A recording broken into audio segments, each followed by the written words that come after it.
Ladies and gentlemen, today as I left work, I passed by an antique store and I wanted to buy some old furniture or old pillows or something like that in order to get some piece of leather. And when I was there, I found this sewing machine. It's a Singer, and it took me way back. It brought the memories of my father, Mr. Helekiah Oronje Onam. I couldn't pass this antique and not buy it. Why? Because this is the machine that raised us. And when I say us, I mean me and my other 5 siblings.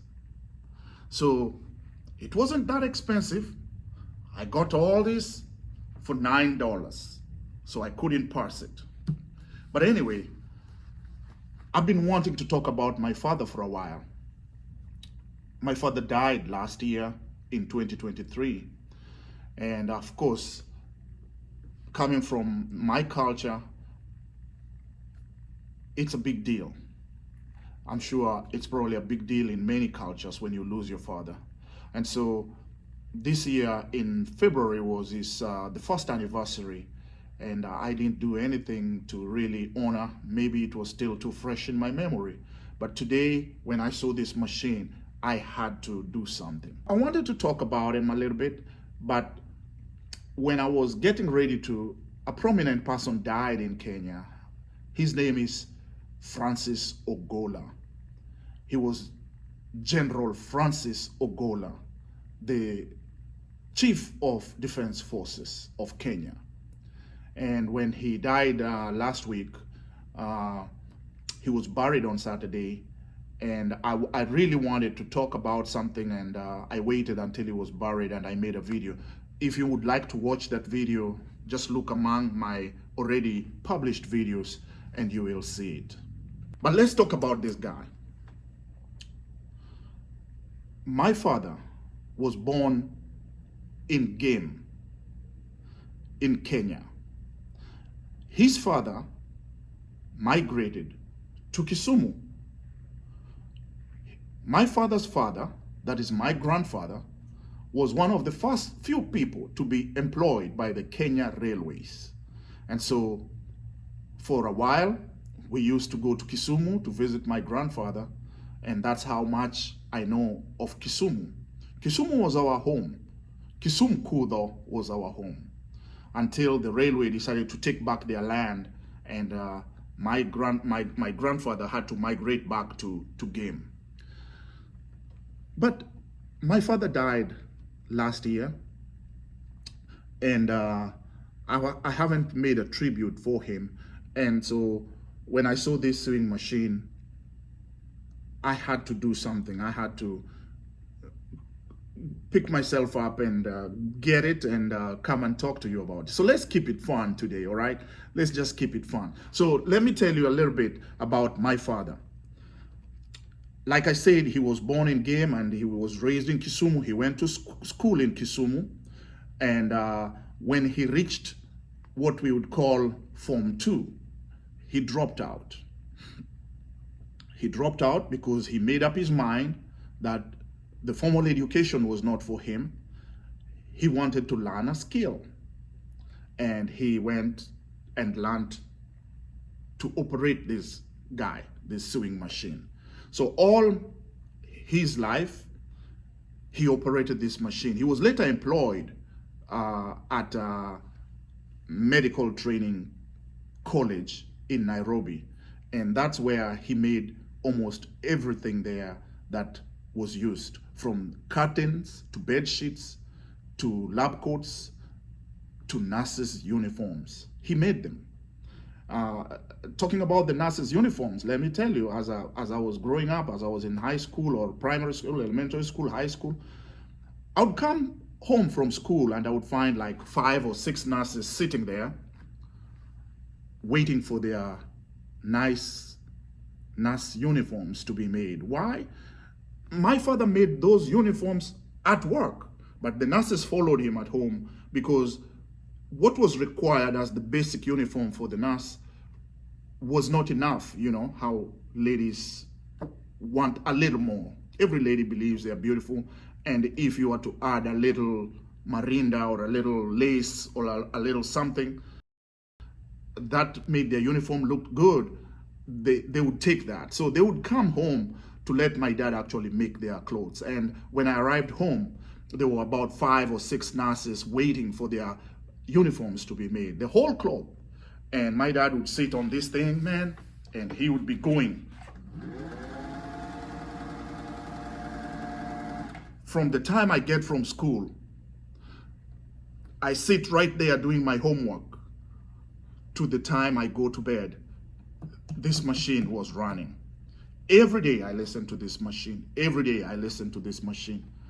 When I'm doing homework, when I'm eating, when I'm showering, I listen to this machine. From elementary school until I went and I did my O-levels, which was basically Form 4, or for those in the United States, you'd call it 12th grade. Then I went to college, and as soon as I went to college, somewhere there about, my father retired and he went up country. And also right about that time, I migrated to the United States. And so years went by, and my father, who never believed in modern medicine, though he made us get them shots, the vaccinations for smallpox, diphtheria, you name it. My father made sure we got those immunizations. But for him, I didn't know. He didn't take them. I just discovered this way later, that my father did not really believe in modern medicine. He believed in his the medicine, what you call those natural remedies that was taught to him from his father, from his grandfather, and the great-grandfather. And surprisingly, my father was never sick. He never got ill. And every single time he got ill, he went and pulled out his, natural remedies. Sometimes it was the bark of a tree or it was something, and he chewed it, and that's how it got better. Although when malaria now started being so serious, and now they brought new malaria medicine, yes, my father did take some malaria medicine, but what he did do mostly was just go cover himself with blankets, sequester himself in a room, and sweat it out. Stay in there maybe a day or two, and he sweated it out, and it came out. So that's how he lived his life. He was a very, very honest person.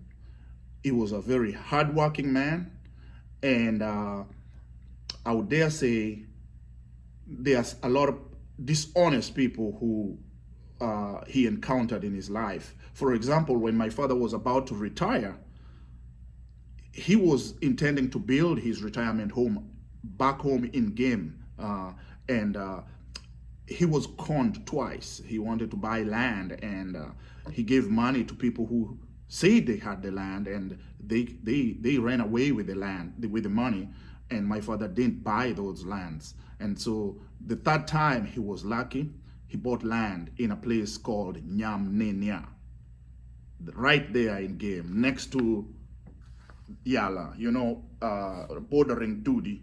So I come from Nyamnenia. Now, I've told you a little bit about my father, but really, who was my father? Now, I ask the word who because when we ask who you are most definitely someone's son, someone's daughter. So in my culture, when it is asked, who are you, then who is your father?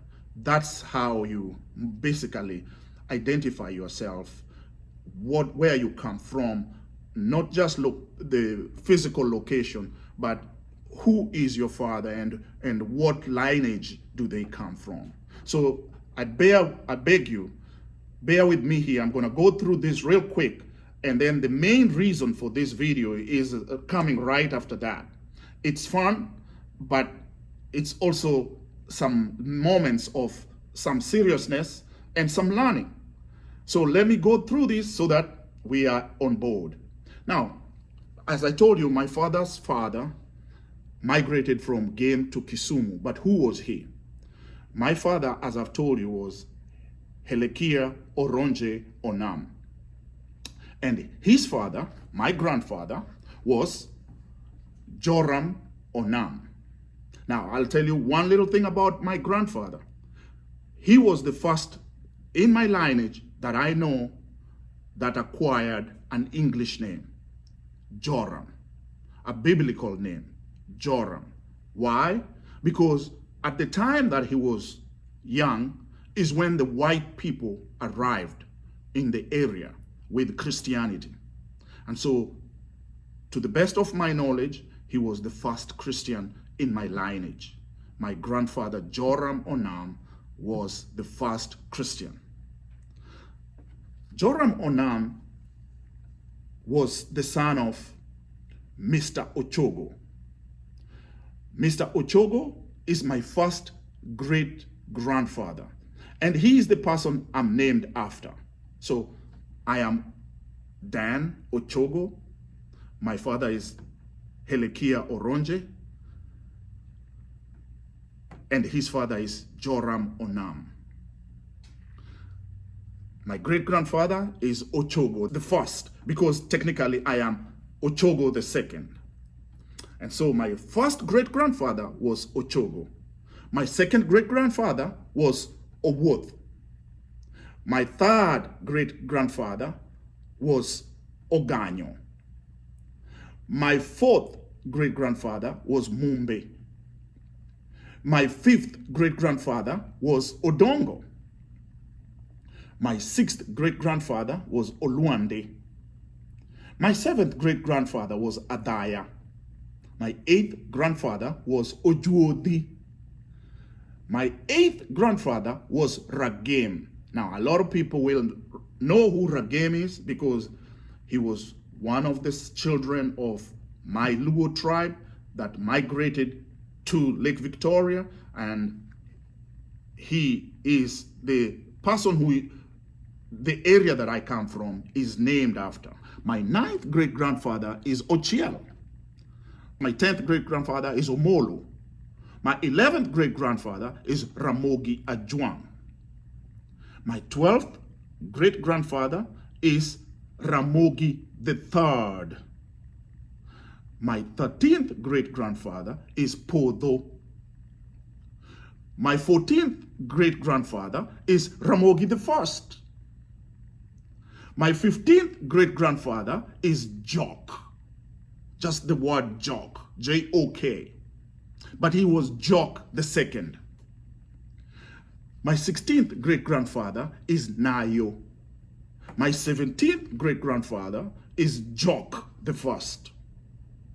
My 18th great-grandfather is Twaifo. Get that? Twaifo. Now, I'll tell you something about Mr. Twaifo. It is said that Mr. Twaifo was actually born in Sudan, but he was taken captive as a slave, and he was taken to Egypt. And in Egypt, he is of the generations that built the pyramids. My great-grandfather, 18th great-grandfather, Twaifo, was in Egypt building them pyramids. My 19th great-grandfather was Owat. My 20th great-grandfather was Ringruok. My 21st great-grandfather is Opiopodo the first. My 22nd great-grandfather is Sinakaru. My 23rd great-grandfather is Cook. But it is also argued that it was Akuku. It was K-U-K, but it is said he was Akuku. Now, for those who know Akuku Danger, please know that this is not him. This is not Akuku Danger. And that brings me to the oldest grandfather that I know, who is the 24th great-grandfather, Kubanga. So that is my lineage. My oldest great-grandfather is called Kubanga. Now, having told you that, and I'm so happy you're still with me, I hope I didn't lose you. I wanted to make this video, and this video was greatly motivated by a small video clip that I want to show you. The clip is 3 minutes. Please bear with me.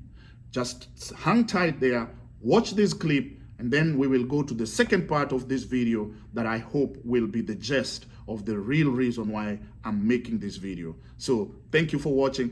Watch this part, then come back and we will continue. Luos inaisa na Z. Ndio. Alafu Luos inaisa na S. Kuna Jango. Ndio. Kuna Mjaluo. Kuna Jaluo. Yes. Na kuna Mjaka. Mjaka. Very good. Number 1. Yes. Luos. Ambayo inaisa na Z. Au wako kwa dunia yote. Wamesoma na wanajielewa. Au ndio Luos. Au ni kama ile type ya Obama. Au utapata ya kwamba na support Arsenal, All Blacks, Harambee Stars na Gor Mahia. Yes. Okay? Sasa tuende kwa Luos ambayo inaisa na S. Luos. Hawa ni wale ambao wamezaliwa na kulelewa Kisumu, akina Lucy Ngado. Sana sana alienda Kisumu Boys ama Kisumu Girls High School. Alafu akaingia Maseno University. Ndio. Ama Kisumu Polytechnic. Ndio. Anafanya kazi pale Odinga Street pale Kisumu. Na hawajawahi kwenda zaidi ya Ahero. Unaona hapo Ahero? Hawajawahi kupita hapo. Kericho hapana tambua. Hapana, wanapenda bodaboda na Guinness. Yes. Jango. Hawa ni wale ambao wamezaliwa Nairobi, okay? Wanaishi kama Lang'ata hivi ama maeneo kama hiyo. Islands. Wameenda Usago mara moja mara mbili wakati kuna labda Soso amekufa, kwa sababu wazazi waliwaambia waende, okay? Sasa yeye hata ukimuuliza Usago kwao ni wapi, anasema tu it's in Siaya. Ukimuuliza where in Siaya? Alego. Yeah, somewhere in Siaya. Hajui hata Usago kwao ni wapi. Huyo ni Jango. Okay? Ukimwambia Amosi, ukimwambia tu Amosi, anasema niache vipi? Ndio anaongea Sheng. Kabisa. Mjaluo, okay? Mjaluo ni yule ambaye alisaliwa Mombasa. Anazungumza Kiswahili sanifu. Kisungu yake is neither here nor there. Ajui lugha ya mama hiyo Kijaluo. Utampata labda anaitwa Otieno Abdalla ama Anyango Amina. Umenisikia? Ni Muislamu, anaishi upande sa Ganjoni na anaita watu wa Kisumu watu wa bara. Sawa. Tuko pamoja. Twende kwa Wajaka. Wajaka ni wale ambayo wamezaliwa na kulelewa Island. Ololo, Okongo, au ndio kurusha mawe. Jerry, Salem, Bangla, Ofaro, Maris, Mbotela na Uruma. Au ndio Wajaka. Hawajawahi kwenda past Kangemi. Yes. Okay? Na wanajua tu ya kwamba hao ni Wajaluo kwa sababu ya jina yao ya pili. Kitu wanajua ni kwamba Kisumu ni town ambayo iko karibu na Nakuru. Ndio. Okay? Wakati hiyo ndio ile barabara unatumia, ni ile barabara ya Nakuru ukienda kwa Kinambuyu. Yes. Hiyo hapo ndio mahali yao watu kwa Kinambuyu. Yaani wenyewe hawajai kwenda huko. Basi. Sasa tuende kwa Jaluo. Jaluo. Hawa ni wale ambao wanaishi abroad. Wakikuja hapa kitu kidogo tu imefanyika, nasema no, me I can't live here. Hapa mko na tagruok sana. Let me go back to the US, okay? Alafu pia unasikia ni kama anajaribu kuongea na accent ya Kijaluo, lakini ile America pia inakuja. Utenarde. Unsie. Ndio hao, okay? Miguna. Yes. I hope you enjoyed that little clip. That clip is by a friend. Her name is Jackie Nyaminde, commonly known as Will Brother. She made this video as a comedy. And as a comedy, I can attest that it's pretty funny and I really enjoyed it. But it did dig into our thoughts, into my thoughts specifically. Does it stop there? We've heard of the Jango, the you know, the Mjaka, we've heard of the Jaluo, we've heard of the Jaluo, and all those are categories. And by the way, I bet you that maybe one doesn't stay in one category all their life, because it's about evolving. For instance, I believe I was Mjaka at some point. I was in Nairobi, and as things developed, I ended up migrating to the United States 30 years ago.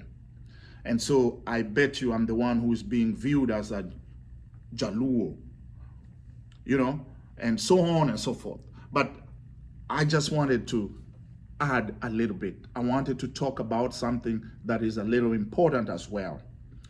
Why do I want to do that? Because we recently watched a burial in Kenya that was a little serious, and it was interesting, and it has left a lot of people still talking about it. It's about the General Francis Ogola, who died, or rather who was killed, and his son was very vocal about expressing the wishes of the general. For instance, the general said he wanted to be buried 72 hours after his death. And the general's son, Joel, I presume his last name is also Ogola, insisted that they will follow the wishes of the father. And that's where I wanted to make this video, knowing where our culture is from. And I showed this video about the one by Jackie Nyaminde, that there's different categories. I want to state here that, to me, it is the wishes of the person. What you want to do, what you want to be done to you or done when you die is a personal decision. I'll give you an example. Our culture is old. I bet to you that from the time that my 24th great-grandfather was in Sudan, he gave birth to Cook or a Kuku, and a Kuku gave birth to Sinakaru, and until we go all the way to Twaifo, when Twaifo was captured and taken to Egypt. What language were we speaking? Doluo. Was it real, this Doluo? Probably not. Was the culture still the same? What they were doing is what we were doing now? Is what they were doing before they went to Egypt? Probably not. As they went to Egypt, what happened? Things changed. Things changed along the way. And things changed based on your environment. Your environment dictates how things are gonna be. Environment, education, and wishes dictate how things are gonna be. And so let's go back to Egypt, as my ancestors are following the river for more pasture, or for more opportunities to catch more fish, or to find land. I gave you an example how my great-grandfather migrated from Game to Kisumu, and how after we lost the land in Kisumu, how we had to go back to Game. So things changed, circumstances change, and culture also is not stagnant. Again, I'll remind you about what my good friend, Dr. Baraka Bonyo said. Baraka Bonyo is a molecular biologist, and he said an organism that does not adapt to its environment is going to face extinction. And so when Joel went ahead and stated certain things about his father, he has received some backlash. And I want to defend some of his reasoning, or considering what I've already been classified as. Joel is no different. He has been changed by circumstances and culture. And those who are stagnant to the Luo ways, or those who are stagnant to doing things the old way, I want to let you know that you are a little outmoded. Some of the things that you want to do or that was used to be done before has been overtaken by time. And so when you hear somebody wanting to do something different, please understand that these people have moved on. Now, there is a saying in Kiswahili specifically that mwacha mila ni mtumwa. To those who don't speak Kiswahili, I'll translate it as whoever discards their culture is basically a slave. Now, it is true. It could be true that you are a slave too, because you are indulging into a new culture which is not your culture. That is true. But what changes people? I say again, circumstances, environment, years, evolution changes people. Why is this book right here? I was watching this, I was reading this book. I bought this book several years ago. This book is African Traditions by Carol Beckwith. Beckwith Fisher, and it's Carol Beckwith and somebody Barbara or somebody Fisher.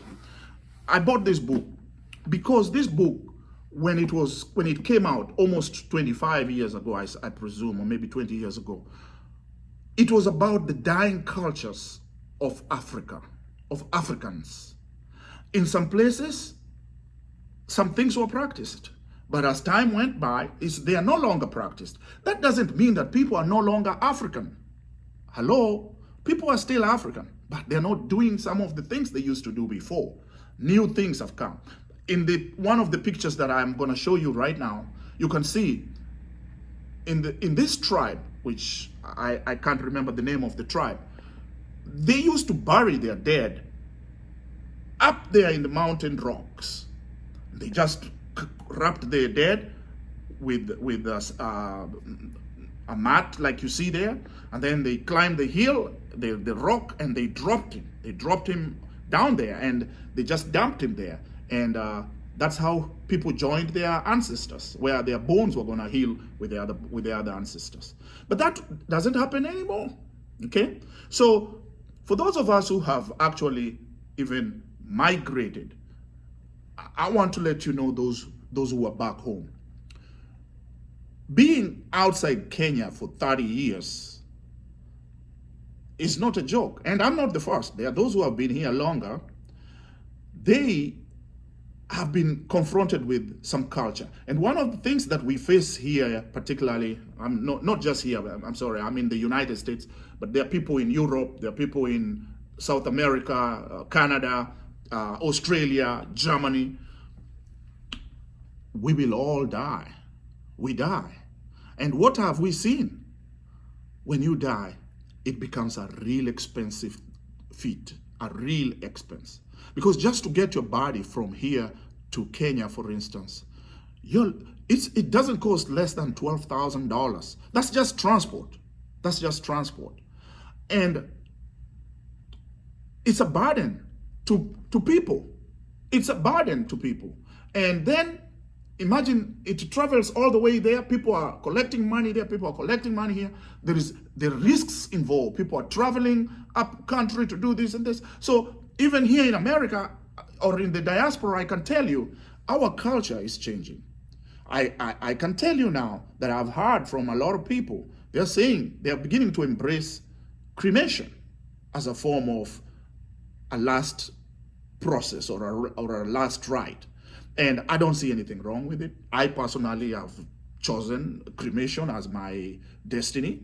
And so those of you who are stuck in one way or another and beginning to view the young guy, Joel Ogola, as being, I don't know what word you could say. Is it extrovert or something? Chill. Give the young man a break. Let's go back to the video that we just saw. What does the video say? There are different types of Jaluos. There's a Mujaka, there is a Jaluo, there's a Jango. All those people are changing. There are Luos in Mombasa who are dying, and nobody probably even knows they're Luo, and basically what they've even forgotten where they come from. They're buried in Mombasa with a different culture. This does not mean that you cease to be a Luo. However, I'm gonna end with something nice here. Take it with a light heart, but if you decide to take it with a hard heart, that's up to you. You know, with these changing times and things really changing, let me ask you, what are you? Are you a Jaluo? Do you really know what Jaluo mean? If you are a Jaluo, let me ask you in a Luo way. Be in Jaluo adir. Be in Jaluo adir. Are you truly a Jaluo? What is a Jaluo? He's a follower. Luo, the word Luo came from following. The Luo, as I've told you, I've read to you, my ancestors. I've told you all their names. From the time they were in Sudan, to the time they were taken to slavery, and then to the time they were coming back down after they were given that freedom. I don't know if that freedom was given by Moses, by the way. Maybe. But they were freed, and they started coming back down the river Nile. All the way, they followed the river Nile, all the way to the source. Which reminds me, we read in history, who was the first person to discover the river Nile? We hear it was so-and-so, so-and-so. No, the Luo were already there. They discovered it. They came all the way, and not just the Luo. There was probably the Acholi on the other side, or the Padola, or whatever. But there were already people there. Anyway, these Luos were following. So they were Jaluo. They were followers. Jaluo, for those who don't know, means people who follow. That's where the word comes from, Jaluo. And then Doluo is the language. Doluo, meaning the mouth of the people who are followers. And so, having established that, and those who want to get stuck to follow these outmoded customs and ways, I want to ask you, are you gonna consistently remain a Jaluo?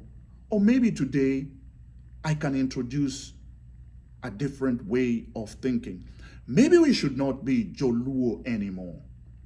We should be Jatelo.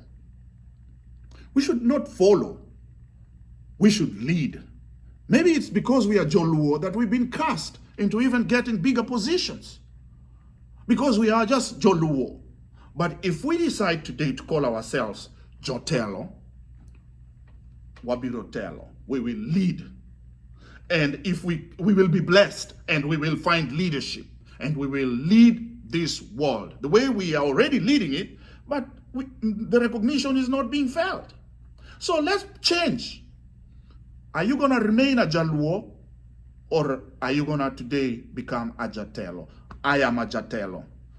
Joel Ogola is a Jatelo. Raila Odinga is a Jatelo. You stay there as a Jaluo.